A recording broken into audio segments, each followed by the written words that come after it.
ಯೇಸುವೆ ಸ್ತೋತ್ರ, ಯೇಸುವೆ ವಂದನೆ. ಆತ್ಮೀಯ ಸಹೋದರ ಸಹೋದರಿಯರೇ, ಸಾಧಾರಣ ಕಾಲದ ವರ್ಷದ 31ನೆಯ ಭಾನುವಾರದ ಸುವಾರ್ತೆಯ ಧ್ಯಾನಕ್ಕೆ ನಿಮಗೆ ಸ್ವಾಗತ, ಸುಸ್ವಾಗತ. ಇಂದು ನವೆಂಬರ್ 5. ನಾವು ಪ್ರಾರ್ಥಿಸೋಣ. ಸ್ತುತಿಗಳ ಮಧ್ಯೆ ವಾಸಿಸುವ ತಂದೆಯಾದ ದೇವರೇ, ಸರ್ವಶಕ್ತ ಕರುಣಾಳು ದೇವರು ನೀವಾಗಿದ್ದೀರಿ. ನಿಮಗೆ ಕೋಟ್ಯಾನು ಕೋಟಿ ಸ್ತುತಿ ಸ್ತೋತ್ರ ವಂದನೆಗಳನ್ನು ಸಲ್ಲಿಸುತ್ತೇನೆ ಪ್ರಭುವೆ.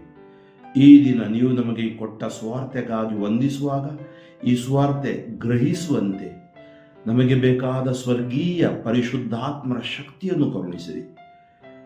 ಈ ಪರಿಶುದ್ಧಾತ್ಮರ ಪ್ರೇರಣೆಯಿಂದ ನಾವು ಜೀವಿಸಲು ಬೇಕಾದ ವರವನ್ನು ಮತ್ತು ಈ ಸ್ವಾರ್ಥೆಯ ಮೂಲಕ ನಮಗೆ ಬಲವನ್ನು, ಸೌಖ್ಯವನ್ನು ಕರುಣಿಸಿ ಸ್ವರ್ಗ ಸಾಮ್ರಾಜ್ಯದೆಡೆಗೆ ನಮ್ಮನ್ನೇ ಸಿದ್ಧಪಡಿಸುವಂತೆ ಅಭಿಷೇಕಿಸಿರಿ. ಯೇಸು ನಾಮದಲ್ಲಿ ಪ್ರಾರ್ಥಿಸುತ್ತೇವೆ, ಆಮೆನ್. ಮಲಾಕಿಯನ ಗ್ರಂಥದಿಂದ ವಾಚನ. ಅಧ್ಯಾಯ 1 ವಾಕ್ಯಗಳು 14 ಅಧ್ಯಾಯ 2 ವಾಕ್ಯಗಳು 2, 8-10. ಇದು ಸರ್ವೇಶ್ವರನ ನುಡಿ. ತನ್ನ ಹಿಂಡಿನಲ್ಲಿರುವ ಗಂಡು ಪಶುವನ್ನು ಕೊಡುವುದಾಗಿ ಹರಕೆ ಹೊತ್ತು ಬದಲಿಗೆ ಕಳಂಕವಾದ ಪಶುವನ್ನು ಸರ್ವೇಶ್ವರ ಸ್ವಾಮಿಗೆ ಬಲಿದಾನ ಮಾಡುವವನು ಮೋಸಗಾರ, ಅವನು ಶಾಪಗ್ರಸ್ತ. ನಾನೋ ರಾಜಾದಿರಾಜ, ನನ್ನ ನಾಮಕ್ಕೆ ಅನ್ಯ ರಾಷ್ಟ್ರಗಳು ಭಯಪಡುತ್ತವೆ ಎನ್ನುತ್ತಾರೆ ಸೇನಾಧೀಶ್ವರ ಸರ್ವೇಶ್ವರ. ನನ್ನ ನಾಮಕ್ಕೆ ಮಹಿಮೆ ಸಲ್ಲಿಸಬೇಕು, ಇದನ್ನು ನೀವು ಮನದಟ್ಟು ಮಾಡಿಕೊಳ್ಳಬೇಕು. ನನ್ನ ಈ ಮಾತಿಗೆ ಕಿವಿಗೊಡದಿದ್ದರೆ ನಿಮಗೆ ಶಾಪವನ್ನು ತರುವೆನು. ನಿಮ್ಮ ವರಮಾನಗಳನ್ನೆಲ್ಲ ಶಾಪವಾಗಿ ಮಾರ್ಪಡಿಸುವೆನು, ಈಗಾಗಲೇ ಮಾರ್ಪಡಿಸಿರುವೆನು. ನನ್ನ ಆಜ್ಞೆಯನ್ನು ನಿಮ್ಮಲ್ಲಿ ಯಾರೂ ಮನದಟ್ಟು ಮಾಡಿಕೊಂಡಿಲ್ಲ. ಈಗಲಾದರೋ ಯಾಜಕರೇ, ನೀವು ದಾರಿ ತಪ್ಪಿದ್ದೀರಿ. ನಿಮ್ಮ ಉಪದೇಶದಿಂದ ಅನೇಕರು ಮುಗ್ಗರಿಸಿ ಬೀಳುವಂತೆ ಮಾಡಿದ್ದೀರಿ. ಲೇವಿಯ ಒಡಂಬಡಿಕೆಯನ್ನು ಭಂಗಪಡಿಸಿದ್ದೀರಿ. ನೀವು ನನ್ನ ಮಾರ್ಗವನ್ನು ಅನುಸರಿಸಲಿಲ್ಲ. ಧರ್ಮಶಾಸ್ತ್ರವನ್ನು ಬೋಧಿಸುವಾಗ ಪಕ್ಷಪಾತ ಮಾಡಿದ್ದೀರಿ. ಆದ್ದರಿಂದ ಎಲ್ಲ ಜನರು ನಿಮ್ಮನ್ನು ಹೀಯಾಳಿಸಿ ಕೀಳಾಗಿ ಕಾಣುವಂತೆ ಮಾಡುವೆನು. ಸೇನಾಧೀಶ್ವರ ಸರ್ವೇಶ್ವರ ಸ್ವಾಮಿಯ ನುಡಿ ಇದು. ನಮ್ಮೆಲ್ಲರಿಗೂ ತಂದೆ ಒಬ್ಬರೇ ಅಲ್ಲವೇ? ನಮ್ಮೆಲ್ಲರನ್ನು ಸೃಷ್ಟಿಸಿದ ದೇವರು ಒಬ್ಬರೇ ಅಲ್ಲವೇ? ಹೀಗಿರಲು ನಾವು ಒಬ್ಬರಿಗೊಬ್ಬರು ದ್ರೋಹ ಮಾಡುವುದೇಕೆ? ದೇವರು ನಮ್ಮ ಪೂರ್ವಜರೊಡನೆ ಮಾಡಿಕೊಂಡ ಒಡಂಬಡಿಕೆಯನ್ನು ನಾವು ಉಲ್ಲಂಘಿಸುವುದೇಕೆ? ಕೀರ್ತನೆ 131 ಶ್ಲೋಕ. ಎಂದೇ ನನ್ನಾತ್ಮ ಸಮಾಧಾನದಿಂದಿದೆ, ಎಂದೇ ನನ್ನಾತ್ಮ ಸಮಾಧಾನದಿಂದಿದೆ. ಹಮ್ಮಿಲ್ಲ ಪ್ರಭುವು ನನ್ನೆದೆಯೊಳು, ನನಗಿಲ್ಲ ಸೊಕ್ಕಿನ ಕಣ್ಣುಗಳು. ಶಕ್ತಿ ಮೀರಿದ ಕಾರ್ಯಕ್ಕೆ ನಾ ಕೈ ಹಾಕಿಲ್ಲ, ಅಸಾಧ್ಯವಾದುದನ್ನು ನಾ ಕೈಗೊಂಡಿಲ್ಲ. ಎಂದೇ ನನ್ನ ಆತ್ಮ ಸಮಾಧಾನದಿಂದಿದೆ, ಎಂದೇ ನನ್ನ ಆತ್ಮ ಸಮಾಧಾನದಿಂದಿದೆ. ಮೌನದಿಂದಿದೆ ತಾಯಿ ಮಡಿಲ ಕೂಸಂತೆ, ನೆಮ್ಮದಿಯಿಂದಿದೆ ತಾಯಿ ಮಡಿಲ ಶಿಶುವಂತೆ. ಎಂದೇ ನನ್ನ ಆತ್ಮ ಸಮಾಧಾನದಿಂದಿದೆ. ಇಸ್ರಾಯೇಲೇ, ಪ್ರಭುವಿನಲ್ಲಿ ನಂಬಿಕೆಯಿಂದಿರು, ಇಂದಿಗೂ ಎಂದೆಂದಿಗೂ ಭರವಸೆಯಿಂದಿರು. ಎಂದೇ ನನ್ನ ಆತ್ಮ ಸಮಾಧಾನದಿಂದಿದೆ. ಸಂತ ಪೌಲನು ಥೆಸಲೋನಿಯರಿಗೆ ಬರೆದ 1ನೇ ಪತ್ರದಿಂದ ವಾಚನ. ಅಧ್ಯಾಯ 2 ವಾಕ್ಯಗಳು 7-9, 13. ಸಹೋದರರೇ, ತಾಯಿ ತನ್ನ ಮಕ್ಕಳನ್ನು ಸಾಕಿ ಸಲಹುವಂತೆಯೇ ನಾವು ನಿಮ್ಮನ್ನು ವಾತ್ಸಲ್ಯದಿಂದ ಕಂಡೆವು. ನೀವು ನಮಗೆ ಇಷ್ಟು ಪ್ರಿಯರಾದ ಕಾರಣ ದೇವರ ಶುಭ ಸಂದೇಶವನ್ನು ಸಾರುವುದಕ್ಕೆ ಮಾತ್ರವಲ್ಲ, ನಿಮಗಾಗಿ ನಮ್ಮ ಪ್ರಾಣವನ್ನು ನೀಡುವುದಕ್ಕೂ ಸಿದ್ಧರಾಗಿದ್ದೆವು. ಸಹೋದರರೇ, ನಮ್ಮ ಶ್ರಮ ಹಾಗೂ ದುಡಿಮೆಗಳನ್ನು ನೀವು ಮರೆಯುವಂತಿಲ್ಲ. ನಿಮ್ಮಲ್ಲಿ ಯಾರಿಗೂ ನಾವು ಹೊರೆಯಾಗಬಾರದೆಂದು ಬದುಕಿಗಾಗಿ ಹಗಲಿರುಳು ದುಡಿಯುತ್ತಾ ದೇವರ ಶುಭ ಸಂದೇಶವನ್ನು ಸಾರಿದೆವು. ಇನ್ನೊಂದು ಕಾರಣಕ್ಕಾಗಿಯೂ ನಾವು ಸತತವೂ ದೇವರಿಗೆ ಕೃತಜ್ಞತೆಯನ್ನು ಸಲ್ಲಿಸುತ್ತೇವೆ.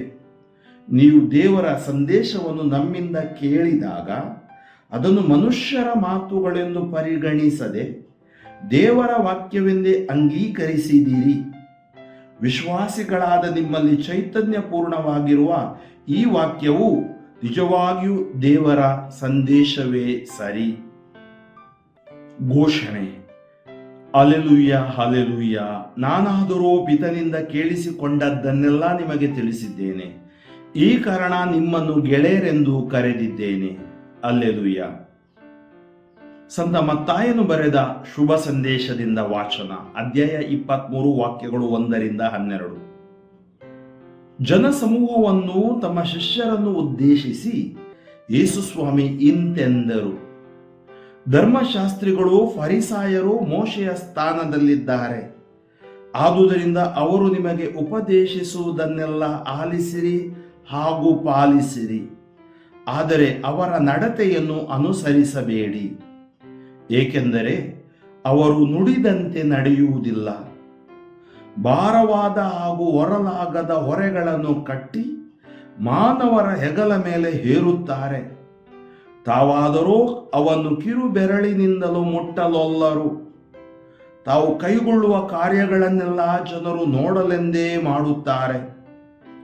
ತಮ್ಮ ಧಾರ್ಮಿಕ ಹಣೆಪಟ್ಟಿಗಳನ್ನು ಅಗಲ ಮಾಡಿಕೊಳ್ಳುತ್ತಾರೆ. ಮೇಲಂಗಿಯ ಗೊಂಡೆಗಳನ್ನು ಉದ್ದುದ್ದ ಮಾಡಿಕೊಳ್ಳುತ್ತಾರೆ. ಔತಣಕೂಟಗಳಲ್ಲಿ ಶ್ರೇಷ್ಠ ಸ್ಥಾನಮಾನಗಳನ್ನು, ಪ್ರಾರ್ಥನಾ ಮಂದಿರಗಳಲ್ಲಿ ಉನ್ನತ ಆಸನಗಳನ್ನು, ಪೇಟೆ ಬೀದಿಗಳಲ್ಲಿ ವಂದನೋಪಚಾರಗಳನ್ನು ಅವರು ಅಪೇಕ್ಷಿಸುತ್ತಾರೆ. ಅದು ಮಾತ್ರವಲ್ಲ, ಗುರುವೇ ಎಂದು ಕರೆಸಿಕೊಳ್ಳಲು ಇಚ್ಛಿಸುತ್ತಾರೆ. ಹಾಗೆ ಕರೆಸಿಕೊಳ್ಳುವುದು ನಿಮಗೆ ಬೇಡ. ನಿಮಗಿರುವ ಗುರುವು ಒಬ್ಬರೇ ಮತ್ತು ನೀವೆಲ್ಲರೂ ಸಹೋದರರು. ಇಹದಲ್ಲಿ ನೀವು ಯಾರನ್ನು ಪಿತನೇ ಎಂದು ಸಂಬೋಧಿಸಬೇಡಿ, ಏಕೆಂದರೆ ನಿಮ್ಮ ಪಿತ ಒಬ್ಬರೇ, ಅವರು ಸ್ವರ್ಗದಲ್ಲಿದ್ದಾರೆ. ಒಡೆಯ ಎಂದು ಕರೆಯಿಸಿಕೊಳ್ಳಬೇಡಿ, ಏಕೆಂದರೆ ನಿಮಗಿರುವ ಒಡೆಯ ಒಬ್ಬನೇ, ಆತನೇ ಕ್ರಿಸ್ತ. ನಿಮ್ಮಲ್ಲಿ ಶ್ರೇಷ್ಠನು ಯಾರೋ ಅವನು ನಿಮ್ಮ ಸೇವಕನಾಗಿರಬೇಕು. ತನ್ನನ್ನು ತಾನೇ ಮೇಲಕ್ಕೇರಿಸಿಕೊಳ್ಳುವ ಪ್ರತಿಯೊಬ್ಬನನ್ನು ದೇವರು ಕೆಳಗಿಳಿಸುವರು. ತನ್ನನ್ನು ತಾನೇ ತಗ್ಗಿಸಿಕೊಳ್ಳುವವನನ್ನು ದೇವರು ಮೇಲಕ್ಕೇರಿಸುವರು. ಪ್ರಭು ಯೇಸುವಿನಲ್ಲಿ ಆತ್ಮೀಯ ಸಹೋದರ ಸಹೋದರಿಯರೇ, ಇಂದಿನ ಈ 3 ವಾಚನಗಳನ್ನು ನಾವು ಸ್ವಲ್ಪ ಧ್ಯಾನಿಸುವಾಗ ಯೇಸು ಸ್ವಾಮಿ ಇವತ್ತು ಕೊಡುವ ಸಂದೇಶ ಸ್ಪಷ್ಟವಾಗಿದೆ. ದೀನತೆಯಿಂದ ದೇವರ ಪ್ರಸನ್ನತೆ, ಪ್ರಾಮಾಣಿಕತೆಯ ಆಧ್ಯಾತ್ಮಿಕತೆ ದೇವರು ಮೆಚ್ಚುತ್ತಾರೆ. ಉದಾರತೆಯ ಜೀವನ ದೇವರಿಗೆ ಮೆಚ್ಚುವ ಜೀವನವಾಗಿದೆ.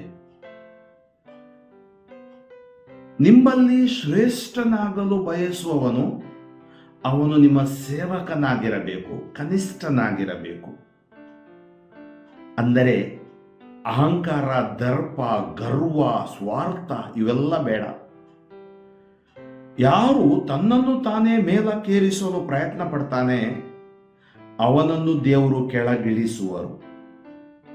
ಯಾರು ತಮ್ಮನ್ನು ತಾವೇ ತಗ್ಗಿಸಿಕೊಳ್ಳುತ್ತಾರೆ, ದೀನರಾಗ್ತಾರೆ, ವಿಧೇಯರಾಗ್ತಾರೆ, ದೇವರ ವಾಕ್ಯದಂತೆ ಜೀವಿಸುತ್ತಾರೆ, ಅವರನ್ನು ದೇವರು ಮೇಲಕ್ಕೇರಿಸುವರು. ಯಾಕೆ ಯೇಸು ಈ ಮಾತು ಹೇಳ್ತಾರೆ? ಯೇಸುವಿನ ಸಮಾಜ ಯಹೂದ್ಯ ಸಮಾಜ. ಯಹೂದ್ಯ ಸಮಾಜದ ವ್ಯಕ್ತಿಗಳು ಧರ್ಮಶಾಸ್ತ್ರಿಗಳು, ಫರಿಸಾಯರು, ಸದ್ದುಕಾಯರು, ಯಾಜಕರು ಇದೆಲ್ಲವನ್ನು ಯೇಸು ನೋಡಿದ್ರು. ಆದರೆ ಅವರು ಧರ್ಮವನ್ನು ಬೋಧಿಸುತ್ತಿದ್ದರೆ ವಿನಃ ಧರ್ಮವನ್ನು ಪಾಲಿಸುತ್ತಿರಲಿಲ್ಲ. ಅವರು ತಮ್ಮ ಅಂಗಿಗಳನ್ನು ಅಥವಾ ತಮ್ಮ ಬಟ್ಟೆಗಳನ್ನು, ಧಾರ್ಮಿಕ ಹಣೆಪಟ್ಟಿಗಳನ್ನು ಅಗಲ ಮಾಡಿಕೊಂಡು, ಮೇಲಂಗಿಯ ಗೊಂಡೆಗಳನ್ನು ಉದ್ದುದ್ದ ಮಾಡಿಕೊಂಡು, ಔತಣಕೂಟಗಳಲ್ಲಿ ಸ್ಥಾನಮಾನಗಳನ್ನು, ಪ್ರಾರ್ಥನಾ ಮಂದಿರಗಳಲ್ಲಿ, ಪೇಟೆ ಬೀದಿಗಳಲ್ಲಿ ವಂದನೋಪಚಾರಗಳನ್ನು, ಉನ್ನತ ಆಸನಗಳನ್ನು, ಮತ್ತು ಗುರುವೇ ಎಂದು ಕರೆಯಲು. ಅಂದರೆ ಬಾಹ್ಯ ಆಡಂಬರ ಮಾತ್ರ, ಒಳಗಡೆ ಟೊಳ್ಳು ಪೊಳ್ಳು, ಅಂತಹ ಜೀವನ ಕ್ರೈಸ್ತ ಜೀವನ ದೇವರಿಗೆ ಬೇಡ. ಯಾಕೆ ಯೇಸು ಸ್ವಾಮಿ ಅವರ ಬಗ್ಗೆ ಹೇಳ್ತಾರೆ? ಇವತ್ತು ನಮ್ಮ ಬಗ್ಗೆನೂ ಹೇಳ್ತಾರೆ. ಮೊದಲನೇ ವಾಚನ ಯಾಜಕರಿಗೆ ಹೇಳ್ತಾ ಇದ್ದಾರೆ ಯೇಸು ಸ್ವಾಮಿ. ನೀವು ಯೋಚನೆ ಮಾಡಬಹುದು, ಯಾಜಕರು ಅಭಿಷಿಕ್ತಗೊಂಡ ಯಾಜಕರು ಮಾತ್ರವಲ್ಲ, ಸ್ನಾನ ದೀಕ್ಷೆಯಲ್ಲಿ ನಾವೆಲ್ಲರೂ ಯಾಜಕರೇ. ನಾವು ಯಾಜಕ ರಾಜ ವರ್ಗದವರು ಅಂತೇಳಿ ಸಂತ ಪೌಲರು ಹೇಳ್ತಾರೆ.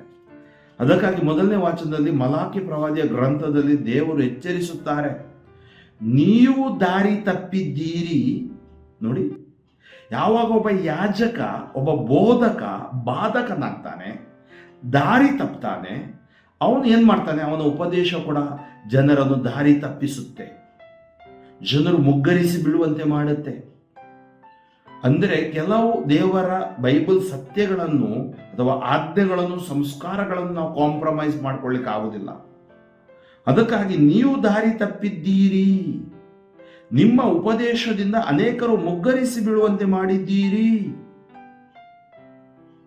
ಯಾಜಕರೇ, ನೀವು ದಾರಿ ತಪ್ಪಿದ್ದೀರಿ, ನಿಮ್ಮ ಉಪದೇಶದಿಂದ ಅನೇಕರು ಮುಗ್ಗರಿಸಿ ಬೀಳುವಂತೆ ಮಾಡಿದ್ದೀರಿ.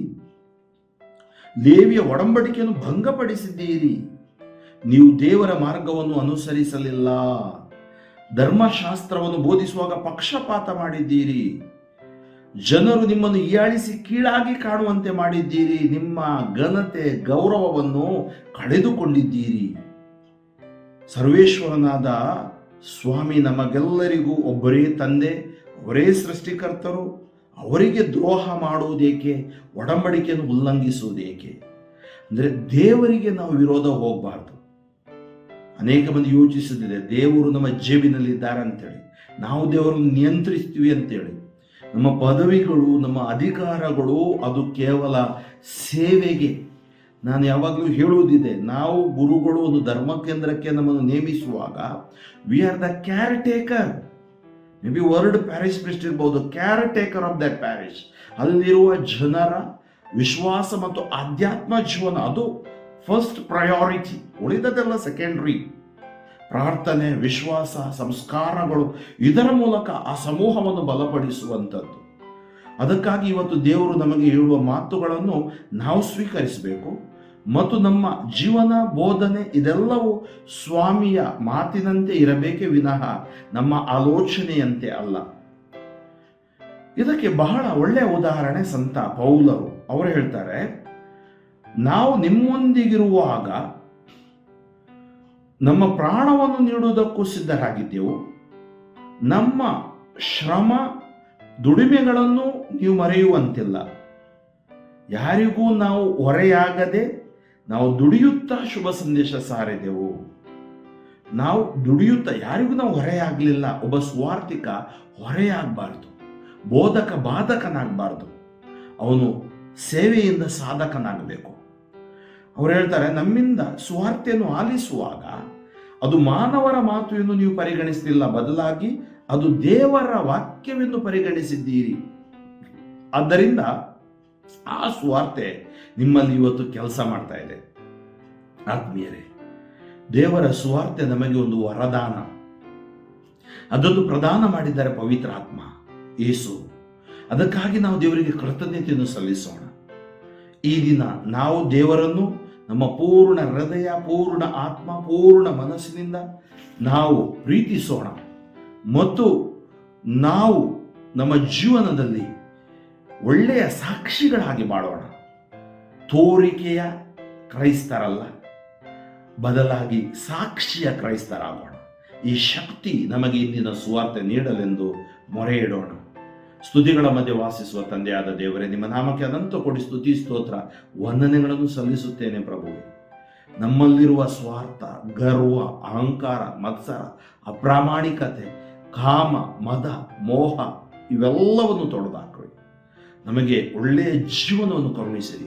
ಪರಿಶುದ್ಧಾತ್ಮರಿಂದ ನಮ್ಮೆಲ್ಲರನ್ನು ತುಂಬಿರಿ. ಈ ಸ್ವಾರ್ಥೆಯ ಆಧಾರದ ಮೇಲೆ ಎಲ್ಲ ಕೇಡುಗಳು, ಅಂಧಕಾರ ಶಕ್ತಿಗಳು ಬಂಧಿಸಿ ಸುಟ್ಟು ನಿಷ್ಕ್ರಿಯಗೊಳಿಸ್ತಾ ಇದ್ದೀನಿ. ಯೇಸುವಿನ ಕರುಣೆ, ಪ್ರೀತಿ, ದಯೆ ಪ್ರತಿಯೊಬ್ಬರ ಮೇಲೆ ಹರಿಯಲಿ.